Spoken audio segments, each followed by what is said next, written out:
हमारा जो सेशन है आज का उन स्टूडेंट्स के लिए है जो बेसिकली एग्जाम्स के हवाले से जो बेसिकली फेलियर नहीं अटेम्प्ट कर सके, उनको गाइडेंस मिल सके। उन स्टूडेंट्स के लिए जो basically under process of examination है, उनकी गाइडेंस के लिए, और वो स्टूडेंट्स जो अभी प्लान आउट कर रहे हैं नेक्स्ट अटेम्प्ट्स के हवाले से। और काफ़ी कुछ क्वेश्चंस हैं जो हम इंशाल्लाह स्टूडेंट्स के बिहाफ पे पोस्ट कर रहे हैं, जो उन्होंने रिक्वेस्ट की है कि हम जो है ना ये क्वेश्चंस को आगे जो है ना पोस्ट करके और फेवरेबल जो है ना गाइडेंस जो है ना ले सकें। अस्सलाम वालेकुम एवरीवन।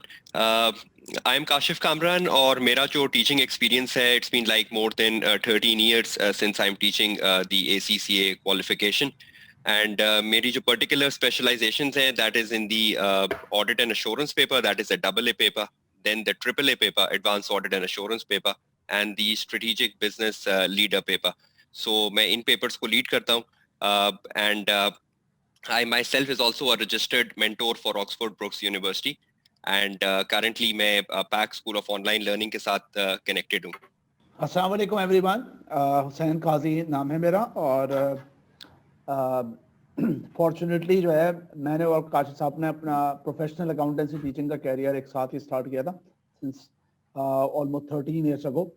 सो मेरी जो पर्टिकुलर एक्सपर्टीज है for the teaching point of view वो financial reporting, strategic business reporting and financial management including advance financial management और limited area about the strategic business leadership, और limited area about the because the core area जो है वो काशिफ कामरान साहब conduct करते हैं। By profession I am also serving as the director in HRS network, that's a global consultancy firm for the accounting point of view.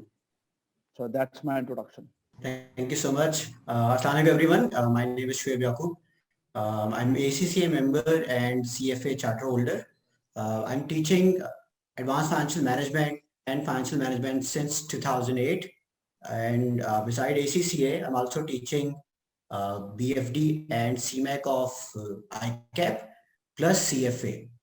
और इसके अलावा मैं I'm currently working as a vice president in Mizan Bank treasury department, और teaching और professional life दोनों माशाल्लाह से चल रही हैं और इंशाल्लाह this session will be very helpful for you people. Thank you so much sir. अच्छा सर, थोड़े से क्वेश्चंस हैं, क्वेश्चन से भी डिस्कशन स्टार्ट करते हैं जो स्टूडेंट्स ने पोस्ट किए हैं। तो सर फर्स्ट क्वेश्चन है बेसिकली कि what are the common reasons for failing in exam. यानी अक्सर ऐसे स्टूडेंट्स हैं जो एग्जाम के अंदर फेल हो जाते हैं, जिनको समझ नहीं आती कि किस तरीके से अपने कोर्स को लेके चलना है, और कुछ अनफॉर्चुनेट हैपनिंग्स की वजह से वो लोग आगे कंटिन्यू नहीं कर पाते। तो ये उनके लिए सर थोड़ा सा बता दें, थोड़ा सा गाइड कर दें कि उनको किस तरीके से अपने कोर्सेज को, अपने एकेडमिक्स को, अपनी स्टडीज को लेके चलना चाहिए कि उनके ये जो फेलिंग्स हैं, ये प्रॉब्लम्स हैं रिगार्डिंग फेलियर, इसको वो ओवरकम कर सकें। तो सर प्लीज बताइएगा काइंडली इसके हवाले से थोड़ा सा। If I take a start, तो basically जो common reasons हैं why student fail in exam, particularly if I address the strategic professional level exams जो ACCA के हैं, एक तो first of all student का एक preparation बहुत अच्छी होनी चाहिए before they enter the exam hall, और जब वो preparation कर रहे हैं whether they are doing self study या they are learning from approved learning provider whatever, so उनकी जो preparation है वो adequate होनी चाहिए है, और उस adequate preparation में practice बहुत robust होनी चाहिए। अगर उनकी practice बहुत ज़बरदस्त है, past papers को उन्होंने deal किया हुआ है within the classroom and back at home, so वो उनके लिए बहुत बड़ा plus point है। Normally what I've seen students is कि वो जो practice का part है ना वो उनका weak होता है, और वो practice के area में अपनी command जो है ना उसको लूज करते हैं डे ऑफ एग्जाम में, and that is one of the biggest reason they fail the exam. Secondly क्योंकि मैं थ्योरेटिकल पेपर्स को डील करता हूं, जो स्टूडेंट का लैक ऑफ एक्सप्लेनेशन है, जिस तरह से वो अपने पॉइंट को डेवलप नहीं करते एग्जाम में या अपने पॉइंट को जस्टिफाई नहीं करते एग्जाम में, वो भी एक बहुत बड़ा रीजन है। अ लॉट ऑफ टाइम जब वो अपने आंसर्स लिख रहे होते हैं तो उनका जो थ्योरेटिकल आंसर होता है वो बहुत इनकम्प्लीट होता है इन टर्म्स के, उसमें एक्सप्लेनेशंस नहीं होती प्रॉपर, या वाई नहीं होता प्रॉपर, या रीजंस नहीं होते प्रॉपर, जिसकी वजह से जर्नली उनको वो मार्क्स नहीं मिल रहे होते जो वो शायद एक्सपेक्ट कर रहे होते हैं। उनका आंसर बहुत जेनेरिक होता है, केस ओरिएंटेड आंसर नहीं होता। जब आप एक स्ट्रेटेजिक लेवल एग्जाम दे रहे हो, एक थ्योरेटिकल पेपर दे रहे हो, तो आपका जो आंसर है वो केस से लिंक्ड अप होना चाहिए। अगर आपका आंसर केस से लिंक्ड अप नहीं है, एक जर्नल आंसर आप लिख रहे हो अबाउट अ सब्जेक्ट मैटर, सो वो आपके chances of failure को increase करता है in the exams, particularly like the SPL exam and the AAA exam. So जितना आप particular होके लिखोगे, case oriented होके लिखोगे, requirement को understand करके लिखोगे, that is increasing your chances of success in journal. Thank you so much sir. अच्छा सर, शुएब, आपके लिए एक स्टूडेंट का क्वेश्चन है कि मिसाल के तौर पर अगर 2 कोर्सेज हम लोग कोई भी एलोकेट कर रहे हैं तो उसके दरमियान हम लोग टाइम किस तरीके से अपना यूटिलाइज करें और प्रिपरेशन जो है हम किस स्ट्रैटेजी के थ्रू करें कि हम टाइम मैनेजमेंट जो है ना, इसकी जो है ना टाइम जो है ना एक्वायर्ड, जो भी रिक्वायर्ड टाइम है उसको हम किस तरीके से प्रॉपर एलोकेट करें different between 2 courses AAA and AFM। Let's say कोई भी डिफरेंट कोर्सेज, 2 कोर्सेज का कॉम्बिनेशन है, तो हम किस तरीके से अपना टाइम एलोकेट, कौन सी ऐसी स्ट्रैटेजीज हैं जिसके थ्रू हम अपने टाइम को यूटिलाइज कर सकते हैं in the best way possible. तो प्लीज थोड़ा सा काइंडली सर एक्सप्लेन कर दें इसको। Thank you so much. Actually, the best strategy according to me, देखिए, there are 2 kind of students. एक ऐसे स्टूडेंट्स हैं जो फुल टाइम स्टूडेंट्स हैं, कुछ नहीं कर रहे, they are not doing job, they are full time students, and other category is कि they are job holders and they have to manage time after their job. तो 2 तरह के स्टूडेंट हैं, दोनों के लिए अलग अलग एडवाइसेज हैं। पहले में अगर मैं if we talk about the job holders, तो अगर आप जॉब होल्डर हैं और आप आफ्टर 6 और 7 आप फ्री होते हैं, तो it will be difficult for you कि आप वापस आए और एग्जॉस्टेड माइंड के साथ पढ़ रहे हो। तो मैं, जिस तरह मैंने खुद भी ये काम किया हुआ था, जिस तरह बाकी मेजोरिटी लोग भी करते हैं, कि मैं वापसी आके शायद इतना ज्यादा फोकस होकर नहीं पढ़ पाता था। तो मैं क्या करता था, मैं अर्ली राइजर था, मैं सुबह जल्दी उठता था। Still I have a practice कि मैं अभी भी जल्दी उठता हूँ, मुझे कुछ भी काम ना हो, लेकिन वो इतनी आदत बन गई है कि मैं सुबह लाजमी उठता हूँ। तो सुबह उठकर चाहे नॉर्मल डेज भी चल रहे हो, वो कुछ ना कुछ बुक रीडिंग कर लिया, कुछ और कर लिया, नहीं तो नमाज तो माशाल्लाह से पढ़ते ही हैं सारे। तो सुबह की आदत बनाएं। आपके पास सुबह 8 बजे तक टाइम होगा। अगर if office timing is 9 o'clock, तो आपको 1 घंटा वो कम्यूट करने के लिए चाहिए। आप 8 बजे तक टाइम बना ले, आप 8 बजे तक पढ़ा करें। अच्छा, सुबह के लिए आदत भी इतनी आसानी से नहीं बनती, मतलब you have to manage time, you have to put stress on yourself. आपको कुछ दिन बर्दाश्त करना पड़ेगा, वो नींद वाले माहौल में टाइम गुजारना पड़ेगा, लेकिन कुछ दिन तक आपकी आदत बन जाएगी। ये जॉब होल्डर्स के लिए आप पढ़ना शुरू कर दें। बाकी जो जॉब होल्डर्स नहीं है, आप अपने टाइम को 2 हिस्सों में डिवाइड करें। आप दोनों पेपर्स के लिए इक्वली टाइम डिवाइड करें। लाइक AFM के लिए आपको काफी ज्यादा प्रैक्टिस चाहिए न्यूमेरिकल काम करने के लिए, और AAA के लिए जाहिर है आपको फ्रेश माइंड होना चाहिए थ्योरी पढ़ने के लिए। तो मैं आई विल एडवाइस कि आप एक दिन को 2 हिस्सों में डिवाइड करें और दोनों के ऊपर इक्वली फोकस करें। अच्छा, एक बड़ी इंपॉर्टेंट बात कि वाइल स्टडिंग आपका जो सेलफोन होना चाहिए वो थोड़ा दूर होना चाहिए। आप कोई भी ये जो सोशल मीडिया साइट्स हैं, फेसबुक, ट्विटर, इंस्टाग्राम, इनसे जितना दूर रहेंगे इफेक्टिव स्टडी तभी होगी। वरना नॉर्मली क्या होता है, फेसबुक की आप ब्राउजिंग शुरू कर दें, आपको टाइम गुजरने का पता ही नहीं चलेगा। आपको लग रहा होगा कि आप वो ACCA वाले पेज पे ही है, लेट्स सपोज आप मैं पढ़ ही रहे हैं, लेकिन वो पढ़ नहीं रहे हो।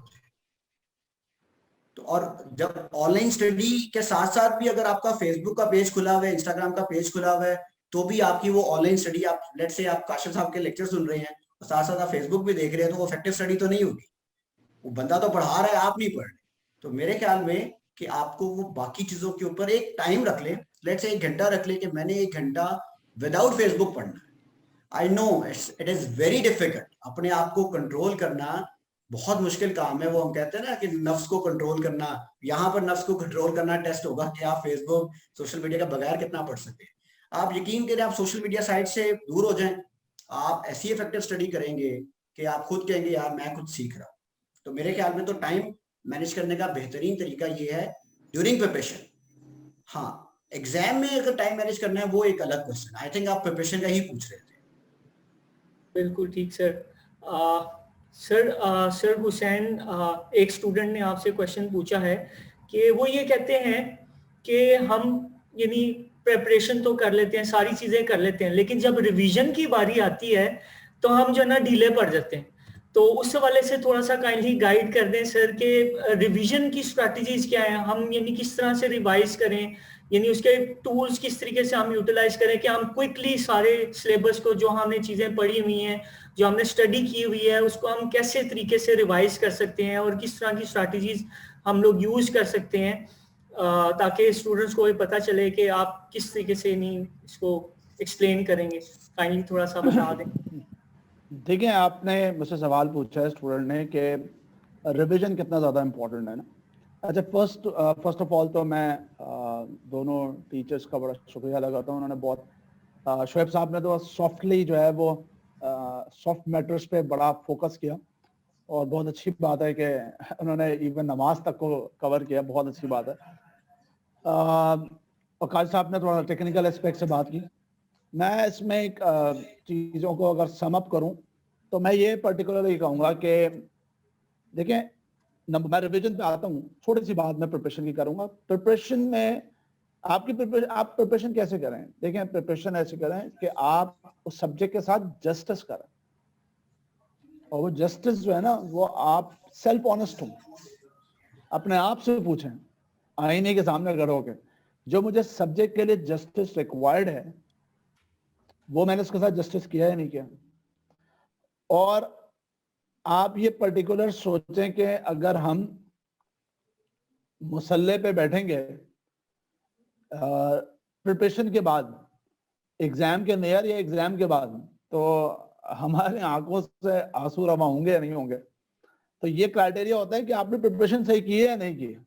That's important point. तो बहरहाल द पॉइंट इज दैट के प्रिपरेशन के ऊपर तो पर्टिकुलर बात की लोगों ने।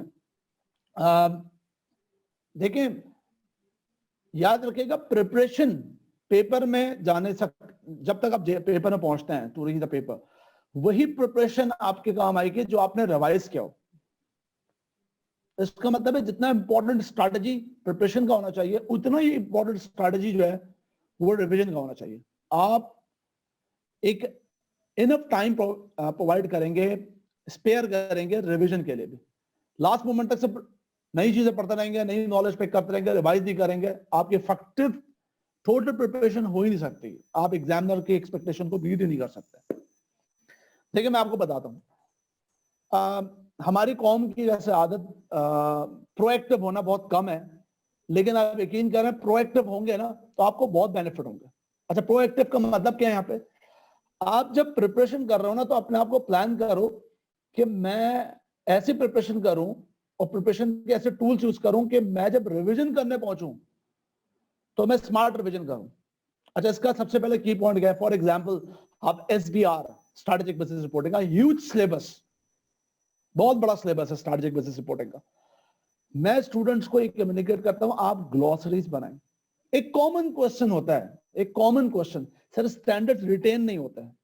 एक तो ये जो क्वेश्चन है ना, स्टैंडर्ड रिटेन नहीं होता है, ये एक इवल थॉट होती है, ये शैतान होता है जो आपके माइंड में आता है। ऐसा कुछ नहीं है।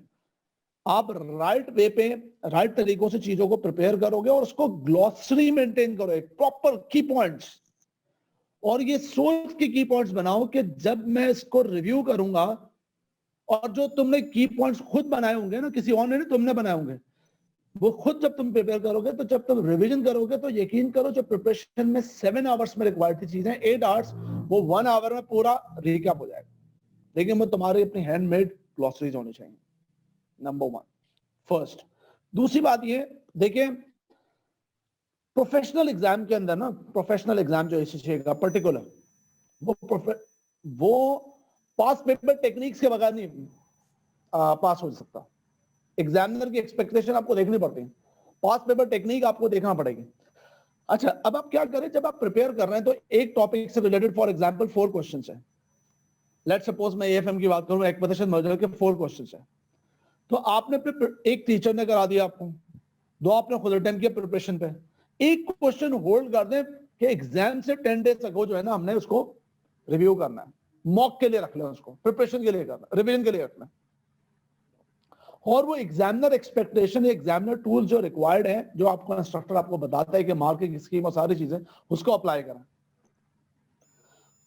2 चीजें हो गई, ग्लॉसरी बनाए, प्रॉपर प्रोएक्टिव हो, क्वेश्चंस को होल्ड करें, प्लान करके कि रिवीजन पे करना है। और third most important tool for the revision, mock exam. Without आप कहें कि मेरी प्रिपरेशन कंप्लीट ही नहीं हो सकती है, क्या करना है, मॉक एग्जाम ना करो। देखिए मॉक एग्जाम का मतलब, मैं जितने भी सेशंस कंडक्ट करता हूं, इंडिपेंडेंट करूं, के साथ करूं, कहीं पे भी करूं, मेरा एक टर्मिनोलॉजी होता है, simulate the exam before the exam. Exam simulation करें। एग्जाम सिमुलेशन मींस प्रैक्टिस ना करें। प्रैक्टिस और सिमुलेशन में डिफरेंस है। प्रैक्टिस का मतलब एक क्वेश्चन आपने पिक किया, जैसे शोएब याकूब साहब ने कहा, सेलफोन भी साथ है, खवातीन है तो किचन के काम भी साथ हैं, हजरात है तो दोस्त भी बाहर साथ हैं। एक क्वेश्चन पिक किया, वो अपने मोमेंटम पे कर रहे हैं आप, अभी थोड़ा कर दिया, बाद में देखेंगे, रिवीजन कर देख लिया, कुछ नहीं आ रहा, नहीं, ऐसे नहीं। This is not simulation. Simulation का मतलब है आप 25 मार्क्स का क्वेश्चन लेके बैठे, अज्यूम कर रहे हैं you are sitting in the examination hall, justice करें उस क्वेश्चन के साथ और एफर्ट पुट करें। सर हम कॉमन क्वेश्चन, सर हम बीच से फंस जाए तो क्या होगा? तो अपने आप से पूछे, अगर मैं एग्जामिनेशन हॉल में बीच में स्टक हो जाता हूं तो क्या मैं छोड़ देता हूं उसको? नहीं तो आप क्या करते हैं? सर पूरा बेस्ट एफर्ट करते हैं, तो बस जो बेस्ट एफर्ट करें ना, जहां बीच में प्रॉब्लम आ रही है, जो बेस्ट एफर्ट पुट करें, आगे चलें, बट कंप्लीट करें क्वेश्चन। अज्यूम करें you are sitting in the examination hall. जब वो 25 मार्क्स का क्वेश्चन, अगर एलोकेटेड टाइम 45 मिनट्स है, 45 मिनट्स कंप्लीट हो जाए, आपका सवाल कंप्लीट नहीं हो, तो आप पहले सवाल कंप्लीट करें, फिर सोल्यूशन रेफर करें। और सोल्यूशन रेफर करने के बाद आप ये आइडेंटिफाई करें कि आपकी क्या मिस्टेक है। मिस्टेक, जब हम मिस्टेक आइडेंटिफाई करेंगे तो उसके बाद आप आगे बढ़ेंगे कि मैं नेक्स्ट टाइम ये मिस्टेक नहीं करूंगा। हम अपने आप को बेवकूफ बना रहे होते हैं एक्चुअली, पीछे रिवीजन के साथ साथ देख के, एग्जाम सिमुलेट ना करके। तो भाई मेरे पॉइंट ऑफ व्यू से तो प्रिपरेशन में ही रिवीजन हाइड है। नंबर 1 ग्लॉसरी बनाओ, नंबर 2 क्वेश्चंस पिक करो ऐसे जो कि तुम रिवीजन पे करोगे, मॉक एग्जाम्स दो with exam simulation, that's the key tips. और ये इज इक्वल टू ऑनेस्टी है, जस्टिस है। एसीसीए मैं आपको बता दूं स्टूडेंट्स, एसीसीए एक ऐसी क्वालिफिकेशन है जिसमें अगर आप फेल होते हैं, फ्लंक होते हैं, इसमें आपका रीजन होता है। आई कैप नहीं है ये, पता ही नहीं है फेल होगा क्यों, पता ही नहीं है व्हाट द रीजन। आप पूछें शोएब याकूब साहब से, बीएफडी पढ़ा रहे हो, अब तो फिर भी उन्होंने बहुत ज्यादा जो है वो उसको थोड़ा स्ट्रक्चर करने की कोशिश किया है कि आपने, पहले पता ही नहीं होता था फेल है, रीजन क्या है। यहाँ तो स्ट्रक्चर्ड है, एग्जामिनर एक्सपेक्टेशंस है, एग्जामिनर रिपोर्ट है, एग्जामिनर माइंडसेट है, फिर आप क्यों फेल हो रहे हैं? Over to you. चलिए, thank you so much sir, आपने काफ़ी डिटेल्ड और अच्छा एक्सप्लेन किया। आई होप के स्टूडेंट्स को माशाल्लाह समझ आ गई होगी। चलिए नेक्स्ट क्वेश्चन एक और स्टूडेंट का है। स्टूडेंट्स तो क्वेश्चंस पे क्वेश्चंस कहते जा रहे हैं, दे आर सो एक्साइटेड कि माशाल्लाह 3 gurus are here right now explaining to them. तो sir next question sir Kamran के लिए है। सर स्टूडेंट्स अक्सर जो है ना वो प्रॉब्लम फील करते हैं, वो कहते हैं कि हम लोग जब ऑनलाइन यानी रिकॉर्डेड लेक्चर्स देखते हैं तो कुछ स्टूडेंट्स जो होते हैं उनके दिल में डर होता है कि क्या मैं आमने सामने होकर अगर स्टडी नहीं करूंगा तो मुझे समझ नहीं आएगी, या मेरे लिए जरूरी है मैं रिकॉर्डेड लेक्चर से यानी मैं कर लूंगा। उनके अंदर वो कॉन्फिडेंस और वो चीज उनके अंदर डेवलप नहीं होती। तो उस वाले से वो जो है ना एक गाइडेंस मांग रहे हैं कि क्या रिकॉर्डेड सेशंस को अटेम्प्ट करके और उनको उनके थ्रू प्रैक्टिस करके is it possible for them कि वो जो है ना उस लेवल की जो है ना प्रेपरेशन कर सकते हैं। तो प्लीज काइंडली इसके बारे में थोड़ा सा एक्सप्लेन कर दें कि sir are recorded lectures better than live sessions?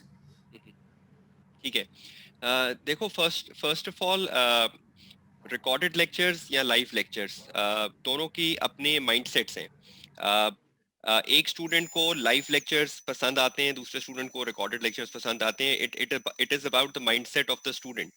Again जिस तरह से शुएब ने भी पॉइंट आउट किया, अगर एक स्टूडेंट है जो वर्किंग है, जो जॉब कर रहा है, प्रोबेबली उसके लिए live lectures are not encouraging, क्योंकि शायद उसका टाइम कॉन्फ्लिक्ट आएगा या उसकी क्लासेस मिस होंगी, बिकॉज लेक्चर एक ऐसे टाइम पर हो रहा होगा जिस टाइम पे वो जॉब कर रहा है। लेट सिटिंग्स हैं, वो घर लेट आ रहा है। अगर इवन क्लास शाम में 6-7 बजे भी हो रही है लाइव ऑनलाइन क्लास, वो प्रोबेबली उसका एक पार्ट मिस कर रहा होगा, क्योंकि किसी दिन वो ऑफिस से जल्दी आ जाएगा, किसी दिन वो बहुत लेट सिटिंग के बाद देर से आएगा। सो आई थिंक जो जॉब बेस्ड स्टूडेंट्स हैं या जो जॉब्स के साथ स्टडी कर रहे हैं उनके लिए तो प्री रिकॉर्डेड लेक्चर्स या recorded lectures is very rightful. जो स्टूडेंट फुल टाइम है ठीक है, उनके पास कोई टाइम इश्यूज नहीं है, लाइव लेक्चर्स का एक अपना चार्म है। दोनों के अपने प्रॉस एंड कॉन्स हैं, दोनों के अपने एडवांटेजेस और डिसएडवांटेजेस हैं। बट ये है कि जब हम ग्लोबली बात करते हैं, क्योंकि आप जब ऑनलाइन लेक्चर्स कर रहे होते हो तो आप किसी मार्केट कन्फाइंड लेक्चर्स नहीं कर रहे। जब आप ऑनलाइन लेक्चर्स कर रहे हो तो आपके पास कोई ज्योग्राफिकल बाउंड्रीज भी नहीं है, तो उस पॉइंट पर आपके पास टाइम कॉन्फ्लिक्ट्स बहुत आते हैं। आप पाकिस्तान में अगर किसी टाइम पे लेक्चर कर रहे हो तो आप दुनिया में किसी और मुल्क में कोई स्टूडेंट है, उसका आपके साथ टाइम कॉन्फ्लिक्ट आना स्टार्ट हो जाएगा। सो फॉर एनी रीजंस आप दोनों तरह के स्टूडेंट्स देखते हो, जो प्री रिकॉर्डेड लेक्चर्स की तरफ जाते हैं और जो लाइफ में जाते हैं। हाँ, एक बात जरूर है कि स्टूडेंट्स को थोड़ा सा फियर जरूर होता है कि प्री रिकॉर्डेड लेक्चर में मुझे सपोर्ट मिलेगी या सपोर्ट नहीं मिलेगी, मैं ट्यूटर से बात कैसे करूंगा। ये बात स्टूडेंट्स को मल्टीपल टाइम्स समझाई जाती है कि आप जब एडमिशन लेते हो प्री रिकॉर्डेड लेक्चर्स में तो आपको एक व्हाट्सएप ग्रुप का पार्ट बनाया जाता है, जो कॉलेज आपका व्हाट्सएप ग्रुप कंट्रोल करता है। उसमें ट्यूटर अवेलेबल होता है। आपको कोई भी क्वेरी है, कोई भी प्रॉब्लम है तो ट्यूटर उसको एड्रेस करता है। आप ट्यूटर के साथ व्हाट्सएप कर सकते हो, उसको पर्सनल व्हाट्सएप कर सकते हो और वो आपको जवाब देगा। ट्यूटर आपकी असाइनमेंट्स को भी चेक करता है through a designated email ID. आप ट्यूटर को अपनी असाइनमेंट्स ईमेल करते हो, उसको चेक करके रिस्पॉन्ड बैक करता है। सो जिस तरह से आप एक लाइव क्लास में कनेक्ट होते हो ट्यूटर के साथ, उसी तरह से आप एक प्री रिकॉर्डेड क्लास में भी कनेक्टेड हो। द ओनली थिंग इज कि एज अ स्टूडेंट आपको असेस करना है कि आपके पास टाइम है। अगर क्लास शाम में 5 बजे हो रही है, 6 बजे हो रही है, 2 घंटे या 3 घंटे की लाइव क्लास है, are you available for it. आप बोलोगे नहीं इस वक्त तो मेरा ऑफिस होता है या मैं तो ऑफिस से बहुत लेट आता हूँ, तो फिर इवेंचुअली आपको प्री रिकॉर्डेड लेक्चर्स की तरफ जाना पड़ेगा। सो ये दोनों तरह के लेक्चर्स इसलिए रखे जाते हैं ताकि आप दोनों तरह के स्टूडेंट्स को कैटर कर सको, the pre recorded lectures and the live lectures. अच्छा, मैं इसमें थोड़ा सा ऐड करना चाहूंगा एक चीज। काशिफ साहब ने बहुत अच्छा एक्सप्लेन किया इसको, मैं इसमें कुछ देखिए। सबसे पहले स्टूडेंट्स, मैं आपको बताऊं, लाइफ में सबसे इंपॉर्टेंट चीज पता है कि आप पहले ये अंडरस्टैंड करें, आप प्रोफेशनल क्वालिफिकेशन का पार्ट है। You are part of the professional qualification. Academia में नहीं है आप इसको क्वालिफाई करके या करते हुए अभी ड्यूरिंग क्वालिफिकेशन प्रोफेशनल जो वर्क का पार्ट है, ठीक है। तो इसमें ना बहुत जरूरी होती है, लाइफ में ना प्रायोरिटीज होती हैं। आपकी प्रायोरिटीज क्या है, और प्रायोरिटीज की बेसिस पे जो है ना आप स्ट्रेटजीज जो है वो क्या करते हैं, डिवाइस करते हैं। इंपॉर्टेंट थिंग इज दैट, देखिए अब टेक्नोलॉजी जो है ना वो हमारे लिए एक अपॉर्चुनिटीज है, डिफरेंट अपॉर्चुनिटीज ओपन कर रही है। जब हम स्टूडेंट हुआ करते थे, काशिफ साहब हैं, शुएब साहब हैं, हमारे पास टेक्नोलॉजी की अपॉर्चुनिटी नहीं थी, ठीक है ना। मैंने केपीएमजी से आर्टिकल किया, मुझे भेज दिया उन्होंने, जाइए जरा कराची से, तो हमें कहते हैं कि सिविल एविएशन का क्लाइंट जिस कंट्री के डिफरेंट एरियाज में काम कर रहे हैं, अब हम क्लासेस मिस कर रहे हैं, किताबें खोल के बैठे में क्लासेस मिस कर रहे हैं, नो ऑप्शन। बट अभी आपके पास अपॉर्चुनिटी है, आप ग्लोबली हर जगह पे कनेक्ट हो सकते हैं। आपकी प्रायोरिटीज क्या है? सबसे इंपॉर्टेंट चीज दुनिया के अंदर होती है, वो प्रीशियस जो होता है वो टाइम होता है। अगर आपके पास टाइम लिमिट, उनसे पूछें जिनके पास टाइम लिमिटेड होता है। जैसे शुएब साहब कह रहे थे कि भाई अगर जॉब करते हैं अर्ली मॉर्निंग उठें। मैंने ऐसे स्टूडेंट देखे हैं कि जो लेक्चर्स होते हैं, अगर फॉर एग्जांपल मेरा IFRS 9 का लेक्चर, तो उनके पास टाइम नहीं है तो उस पर वो 1.2 1.3 कर देते हैं उसे, कि क्विकली लेक्चर जो है वो क्या हो, वो रिकॉर्डिंग जल्दी चलें और जो है ना हम जल्दी जल्दी पिक कर लें। वो एक कह रहे हैं मैं मोटर बाइक में बैठ के जो है ना, वो बाइकिया में बैठ के जो है ना वो लेक्चर आपके सुन रहा हूं, उसके पास लिमिटेड टाइम है, तो उसके लिए ये बेस्ट अपॉर्चुनिटी है। But on the other and life का अपना चार्म है। और फेयर किस बात का? अच्छा, आप किस बात का फेयर? मैंने कहा ना आप प्रोफेशनल हैं, मैं आपको कन्विंस नहीं करता आप लाइव हैं प्री रिकॉर्डेड, आप प्रोफेशनल हैं।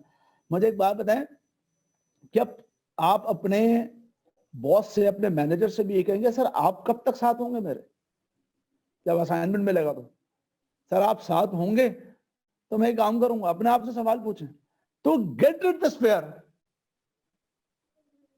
मैं आपकी मर्जी है, लेकिन भाई आगे बढ़ना पड़ेगा। देखो पाकिस्तानियों, मुझे एक बात बताओ, उबर करीम आने के बाद मुझे बताओ तुम लोग सब लोग कि लास्ट टाइम टैक्सी की आवाज देके, टैक्सी जो हम आवाज देते थे ना, टैक्सी जोर से, वो कब दिया था आखिरी मरतबा? कब आवाज लगाई थी टैक्सी? याद है किसी को? उबर करीम आने के बाद किसी ने लगाई। तो टेक्नोलॉजी अगर टैक्सी में आ गई है तो गुड, अगर टेक्नोलॉजी एजुकेशन में आ गई दैट आल्सो गुड, उसको एक्सेप्ट करो, हमें आगे जाना है। मैंने आपका थोड़ा टाइम ले लिया, चले आगे।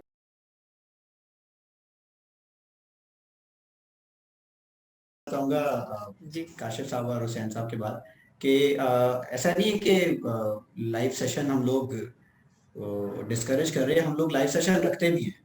काशिफ साहब के लाइव सेशन होते हैं, हुसैन साहब के भी होते हैं, मेरे भी होते हैं, लेकिन वो लाइव सेशन में रिस्पॉन्स इतना पुअर होता है, मतलब हंड्रेड्स ऑफ स्टूडेंट्स आपके रजिस्टर होंगे और वो सब कह रहे होंगे सर हमने लाइव सेशन लेना है, हमने लाइव सेशन लेना है।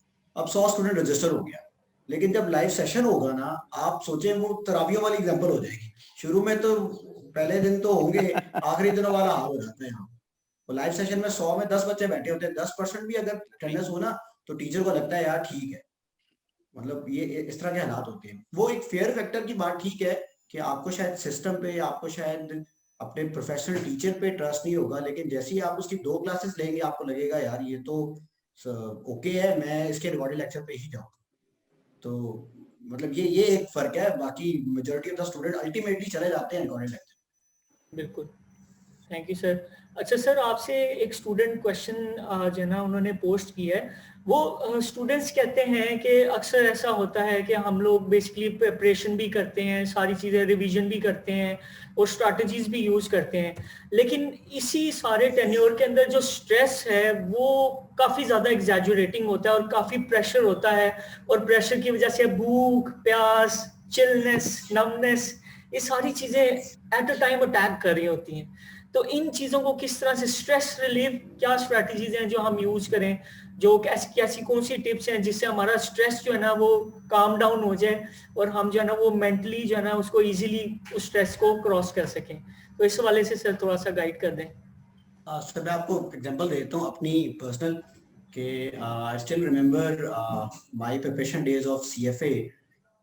मुझे याद है लेवल 2 था, मेरे पास 5 मंथ्स का टाइम था और मैंने वो प्रिपेयर करना था और जॉब के साथ साथ करना था। 2 जॉब्स थी, एक रेगुलर जॉब चल रही थी, टीचिंग भी थी, प्लस मुझे सीएफए भी करना था। अब मैं वो मॉर्निंग के टाइम पर तो पढ़ रहा था, लेकिन वो स्ट्रेस इतना बिल्ड हो जाता था कि उसको हैंडल करना मुश्किल हो जाता था। तो मैं क्या करता था, मतलब मैं यकीन करें उन दिनों में मुझे पता चला कि नमाज की इतनी ज्यादा इंपॉर्टेंस है। आप जब आप वो अल्लाह के साथ कनेक्ट होते हैं तो आप बहुत ज्यादा अपना स्ट्रेस क्या कर देते हैं, रिलीज कर देते हैं। किस तरह से, लास्ट मंथ मैंने ऑफ ले लिया, अब मेरे पास पूरा लेवल 2 पड़ा हुआ है सीएफए का। आप समझ लें 4 पेपर हैं एसीसीए के और आपने एक अटेम्प्ट में थे और आपके पास सिर्फ लास्ट मंथ। अब मैंने ऑफिस से मेरा ऑफ था, मैं पढ़ता था, मैं सुबह उठ जाता था। अब मैं शुक्र अदा करता था कि यार जोहर की नमाज हुई है, मेरे लिए थोड़ा सा गैप मिला, असर की नमाज हुई है, मेरे थोड़ा गैप मिला।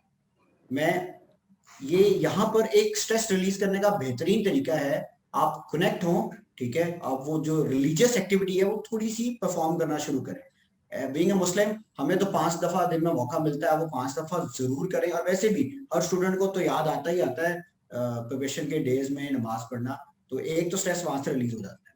प्लस दूसरा, आप डीमोटिवेटेड होते हैं तो मैं कहूंगा जिंदगी में कामयाब होने के लिए आपको मेंटोर की बहुत ज्यादा जरूरत होती है। एक तो मेंटोर हम अल्लाह ताला से प्रोटेक्ट होते हैं, दूसरा फिजिकली आपको एक मेंटोर आपके पास होना चाहिए और वो आपका टीचर ही सबसे अच्छा मेंटोर है। लेट्स से आप किसी के पास पढ़ रहे हो, आप मेरे पास पढ़ रहे हो, आप हुसैन साहब के पास हो, काशिफ साहब के पास पढ़ रहे हो, आप इनसे व्हाट्सएप के ऊपर बात कर लें, आप इनको फोन करके बात कर लें, hardly 2 minutes talks, 2 minute talk with the relevant person आपका सारा स्ट्रेस रिलीज कर दे। देखिए मोटिवेशन ही तो है जो टीचर ने देनी है, वो आपकी जगह पढ़ तो सकता नहीं है, लेकिन वो मोटिवेशनल फैक्टर इतना ज्यादा होता है कि बंदा बूस्ट हो जाता है। मुझे याद है पिछली टाइम में एक स्टूडेंट हमारे पास आए और उन्होंने तय कर लिया था कि भाई मैं एसीसीए छोड़ रहा हूँ, मेरे से एसीसीए नहीं होगा, क्योंकि मैंने 3 दफा पेपर पास ट्राई किया है पढ़ने के लिए, लेकिन मेरा पेपर पास नहीं होता। F9 तक पास था बस उसका। तो मैंने कहा आप P4 अटेम्प्ट करें, आपका P4 जरूर पास हो। हालांकि P4 is one of the difficult exam. अब मुझे क्या था, मैं उसको रेगुलर बेसिस पे मोटिवेट करता था। आप यकीन करें ही गॉट 64 मार्क्स और वो शुक्र अदा कर रहा था मेरा, लेकिन मुझे बस ये था कि it's all about the motivation. जब मैं कभी स्ट्रेस होता था मैं अपने टीचर से बात करता था, तो मैं कहूँगा आप जिस भी टीचर से आप पढ़ रहे हो आप उनसे बात करें, आप नमाज पढ़ें, आप अपने पेरेंट्स से बात कर लें। आपको सिर्फ हौसले की जरूरत है, कोई आपकी जगह आके पढ़ेगा नहीं। एक दफा वो मोटिवेशन मिल गई तो फिर आप क्या कर सकते हैं, आप जीत सकते हैं। मैं आपको रिसेंट वाकया सुनाता हूँ।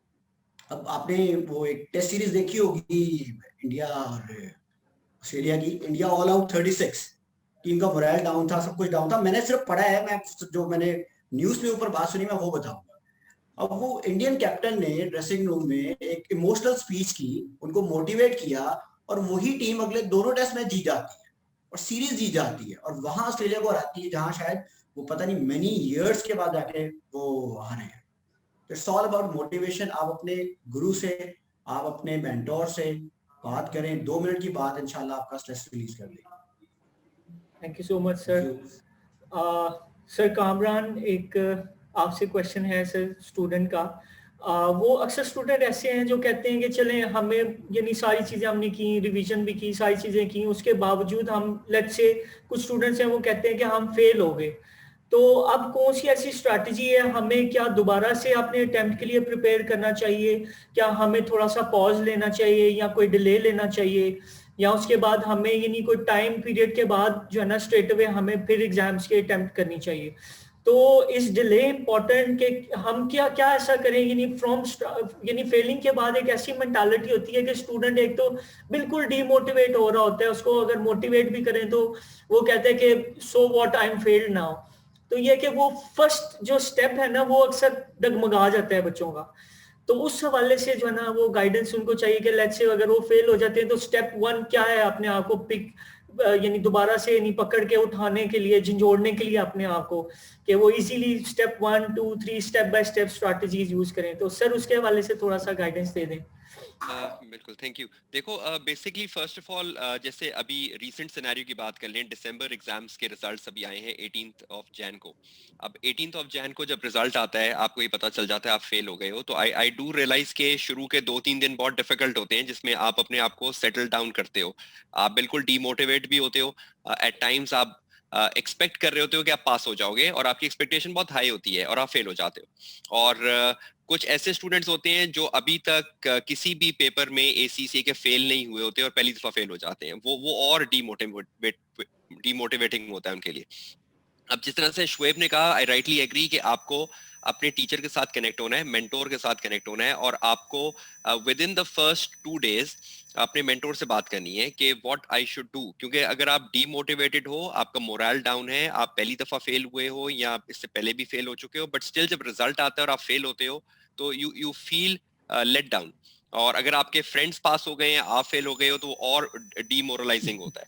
सो उस सिचुएशन के अंदर आपके फर्स्ट 48 आवर्स या फर्स्ट 72 आवर्स बहुत काउंट करते हैं कि आपको अब नेक्स्ट क्या करना है। बहुत सारे स्टूडेंट्स बिल्कुल बात नहीं करते अपने टीचर्स के साथ, अपने फ्रेंड्स के साथ, वो हफ्ता 10 दिन वेस्ट कर देते हैं, वो बिल्कुल ये कहीं आइसोलेशन में चले जाते हैं, बिल्कुल ही गायब हो जाते हैं। कुछ ऐसे स्टूडेंट्स होते हैं जो करेज लेके विद इन 24 आवर्स टीचर्स के साथ कनेक्ट होते हैं, बात करते हैं, अपना रिजल्ट शेयर करते हैं, बताते हैं कि हम क्यों फेल हुए।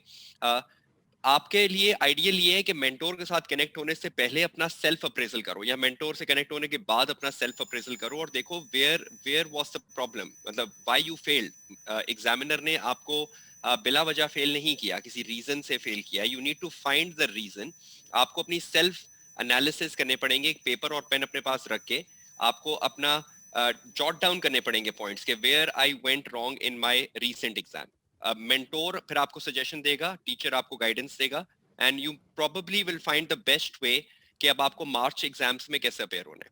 आई वुड प्रेफर कि अगर आप फेल हुए हो दिसंबर एग्जाम्स में, आपको इमीडिएटली मार्च एग्जाम्स में रीअपेयर होना चाहिए, क्योंकि आपकी जो नॉलेज है वो भी आपके माइंड में एग्जिस्ट कर रही है।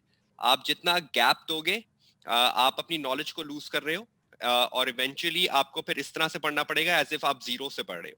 अगर आप last time for example triple A में फेल हुए हो और अब आप मार्च में ट्रिपल ए देना चाह रहे हो, इट्स द बेस्ट टाइम, क्योंकि यू स्टिल नो ट्रिपल ए।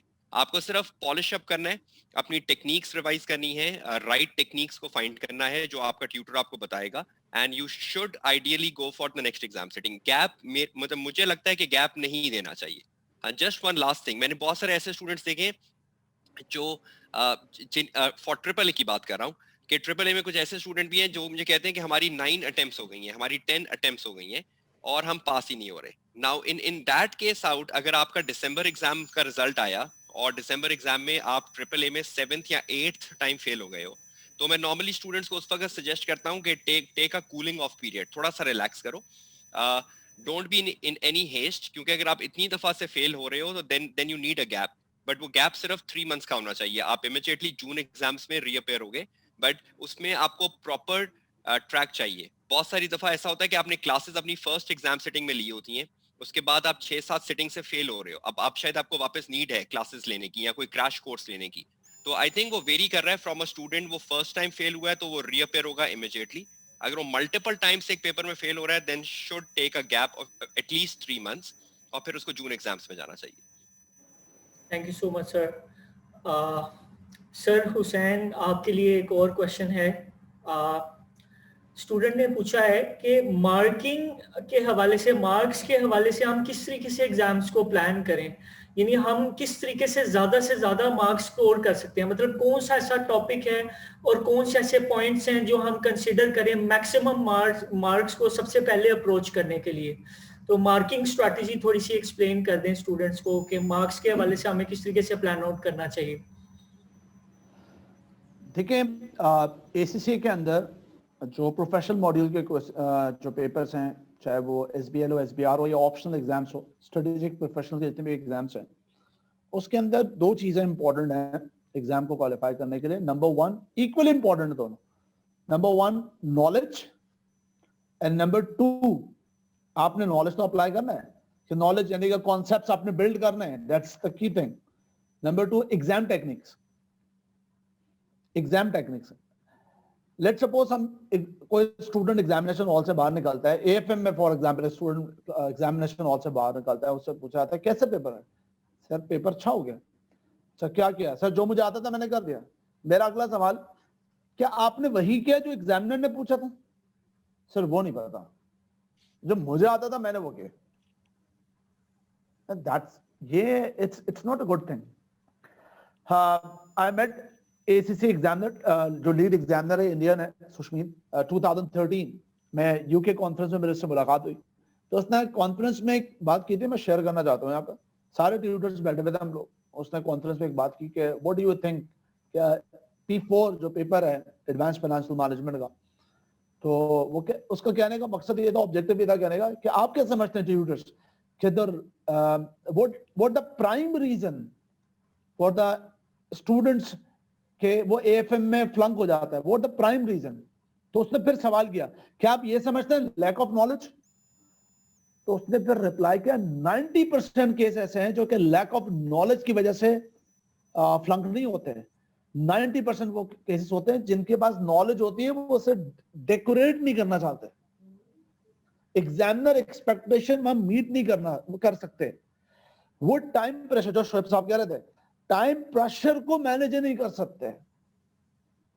वहां time pressure particular to AFM एक ऐसा सब्जेक्ट है जिसको सेकंड शोएब साहब भी करेंगे, कि ऐसा सब्जेक्ट है जैसे इंडिपेंडेंट पढ़ा जाए ना, टॉपिक्स को इंडिपेंडेंट टॉपिक्स पढ़े. आप इन्वेस्टमेंट अप्रेजल इंडिपेंडेंट पढ़े, वैक इंडिपेंडेंट पढ़े, एक्विजिशन मर्जर इंडिपेंडेंट पढ़े, फॉरेक्स इंडिपेंडेंट पढ़े. तो वो कहता है यार ये कौन सा ऐसा पेपर है जिसमें रिजल्ट 40% आता है, चले इस मरतबा 42% आ गया या अंडर 40% आता है. लेकिन जब आप इसको इंटीग्रेट करते हैं ना, तो लग पता जाता है आपको. जब वो पेपर इंटीग्रेट होता है और जब आप फीलर लेते हैं एग्जामिनेशन का, एग्जाम सैमुलेशन, एग्जाम से पहले सैमुलेट करते हैं, फिर आपको पता चलता है कि यार मैं एक्चुअली प्रिपरेशन किसकी कर रहा हूं to get the good marks. मैं अगेन रिपीट करूंगा, एग्जामिनर एक्सपेक्टेशन मीट करने के लिए आपको एग्जाम सैमुलेट करना पड़ेगा और उसके अकॉर्डिंगली मार्किंग स्कीम देखनी पड़ेगी. मार्किंग स्कीम का मतलब जो मैंने अभी फर्स्ट एग्जांपल दी थी, अगर देखिए आप एनालाइज करें, फॉर एग्जांपल आप एक पेपर है उसको पिक कर रहे हैं, देखें एग्जामिनर एक्सपेक्टेशन क्या है. AFM के अंदर वो थ्योरेटिकल प्लस दो बातें बताऊंगा, AFM और SBR के. AFM की उस मेजॉरिटी लोग समझते हैं, अगर फॉर एग्जांपल आपके 100 आवर्स प्रिपरेशन के हैं, तो आप देखें कि आपका जो पेपर है 100 मार्क्स का, वो एग्जामिन कैसे होता है, उसको एनालाइज करें तो ऑलमोस्ट 50% थ्योरी है, 4 मार्क्स अलग कर दो प्रोफेशनल मार्क्स के, और 46% कैलकुलेशन है। लेकिन मेजॉरिटी स्टूडेंट्स अपने प्रिपरेशन का 70 to 80% कैलकुलेशन पे स्पेंड कर देते हैं।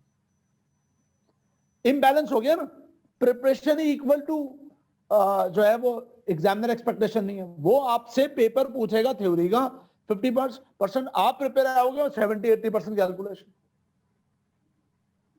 तो भाई जो एग्जामिनर एक्सपेक्टेशन है उसको मीट करो ना, मार्किंग स्कीम के साथ पास पेपर अटेम्प्ट करो, उस देखते रहो मार्किंग स्कीम, ट्यूटर भी बताते हैं, उसी को फॉलो करो, और सिमुलेशन। इसी तरीके से मैं एसबीआर की बात करता हूं। There are 5 areas of the SBR. मैं रिपीट करता हूं, लास्ट भी सेशन किया था उसमें भी कहा था मैंने, 5 एरियाज हैं।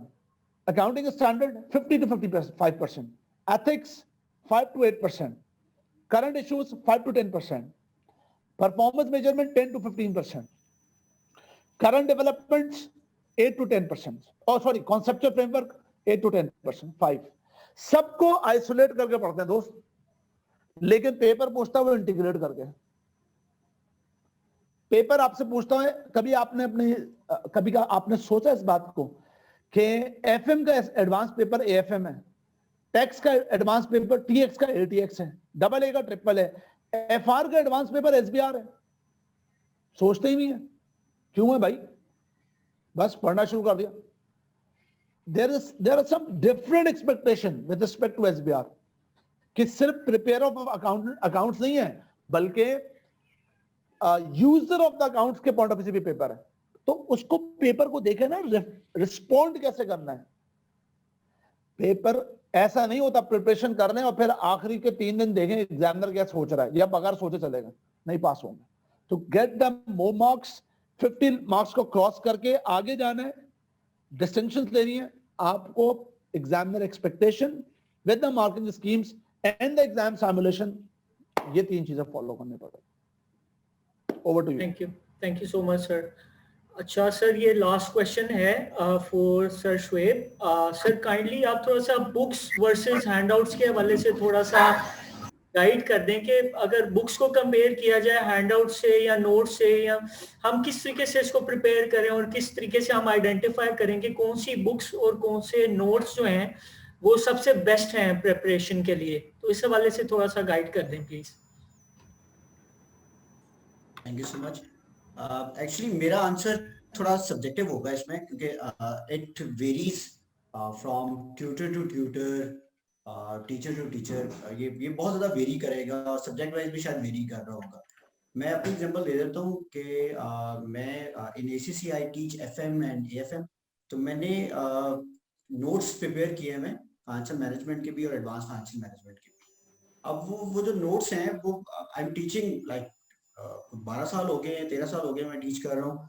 तो ओवर द पीरियड जो एक्सपीरियंस है, जो डिफरेंट बुक्स ऑब्वियसली मैंने कंसल्ट की हुई हैं, जिसमें कैप्लन भी शामिल है, बीबी भी शामिल है और पास पेपर्स भी हैं, तो हम लोगों ने सारा मतलब उसका निचोड़ मैंने उस नोट्स में डाला हुआ है। मैं तो रिलाई कर सकता हूँ कि यार मेरे नोट्स पे आप रिलाई कर लो, आपको बुक पढ़ने की जरूरत नहीं है, बट इट डिपेंड्स। मैं हमेशा स्टूडेंट्स को एडवाइस करता हूँ कि ये देखो मेरे नोट्स पढ़ लो, नोट्स इनफ है, लेकिन अगर तुम बुक से कंसल्ट करोगे तो ये एड ऑन बेनिफिट है। तो इसी तरह अगर आप किसी भी ट्यूटर से पढ़ रहे हो, टीचर से पढ़ रहे हो, उसके हैंडआउट्स बने होते हैं और माशाल्लाह से वो टीचर्स का एक्सपीरियंस उन हैंडआउट्स के अंदर आपको नजर आ जाता है।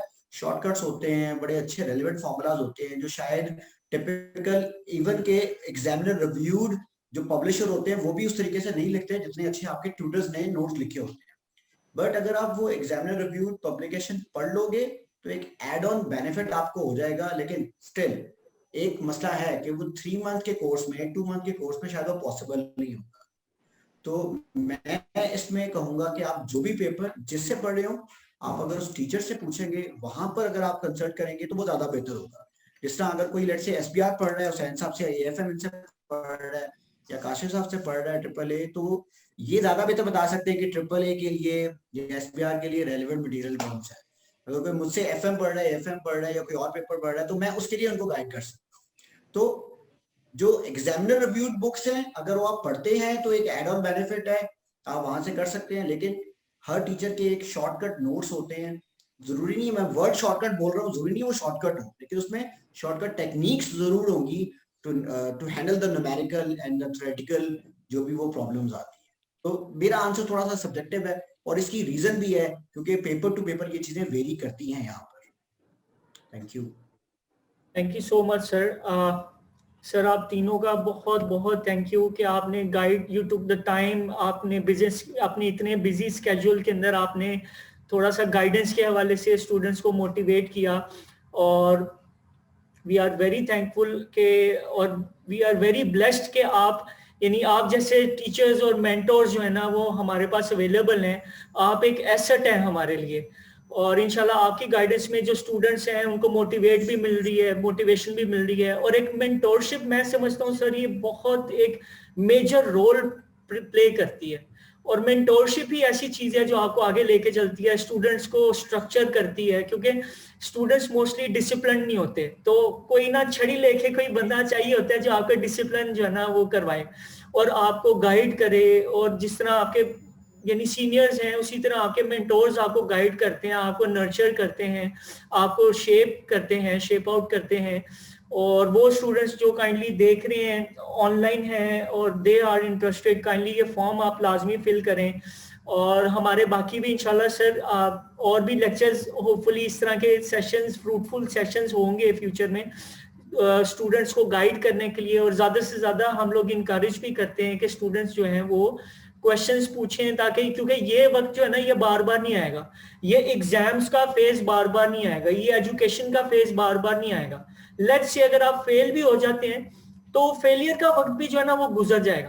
तो रिकमेंडेशन सब स्टूडेंट्स को ये है कि ये जो आपके पास यानी this is the time that is called the present, ये एक तोहफा है आपके लिए, आज का जो वक्त है। तो आज का वक्त को आज ही कैश करें और काइंडली अपना फॉर्म फिल करें। जो मजीद क्वेश्चंस पूछना चाह रहे हैं, जो ACCA के हवाले से ज्यादा इंफॉर्मेशन चाह रहे हैं, और लेट योर सेल्फ आउट, ठीक है। टीचर्स यहाँ पे अवेलेबल हैं। एक लिंक पोस्ट किया है फॉर्म का, हमारा एक व्हाट्सएप ग्रुप है, तो आप ना उसमें अपना जो डिस्कशन है हम लोग इसके अंदर जो है ना इंक्वायरीज लेते हैं और सारी डिटेल्स वगैरह जो भी आपके रिगार्डिंग क्वेश्चंस हैं, आप please feel free to fill this form, तो will surely get back to you. Form का लिंक जो है ना वो पोस्ट किया है मैसेजेस के अंदर, तो काइंडली सब स्टूडेंट्स अपनी जो है ना प्रेजेंस को जो है ना प्रोमिनेंट कर दें, ताकि हमें भी पता चले कि कौन से स्टूडेंट्स हैं जिनको एक एक्स्ट्रा जो ना हम एक बेनिफिट दे सकते हैं, क्योंकि you took the time to come online as well. Participants जो ऑनलाइन आए हैं उनके लिए काफ़ी अप्रिसिएशन है हमारी तरफ से। तो इस मीटिंग को इंशाल्लाह कंटिन्यू करेंगे forward in next coming days, schedule days किसी भी दिन। तो इंशाल्लाह ये है कि थैंक यू सर, आपका तीनों का सर बहुत शुक्रिया। The gurus of your field, आपका एक्सपीरियंस हमारे लिए बहुत मैटर करता है। और जितने भी स्टूडेंट्स हैं, काफ़ी स्टूडेंट्स हैं जो एक क्लिक, एक आवाज़ को, एक लाइट को जो है ना ढूंढ रहे होते हैं कि हमें एक डायरेक्शन मिल जाए। तो ये हमारे लिए बहुत बड़ी अपॉर्चुनिटी है कि हमें एक डायरेक्शन मिल गई है। और people globally are watching this live session right now and will be watching after that as well। और ये है कि I hope कि उनको काफ़ी नॉलेज मिला होगा इस सेशन से, और इंशाल्लाह हम इसके बाद जो है ना नेक्स्ट सेशन के अंदर लाजमी मुलाकात करेंगे। So nice to have you all in meeting, और इंशाल्लाह नेक्स्ट मीटिंग में सर आपसे मुलाकात लाजमी होगी तीनों से। बहुत शुक्रिया sir, thank you so much. Thank you so much. Thank you. Allah Hafiz. Allah Hafiz. Allah Hafiz. बहुत शुक्रिया।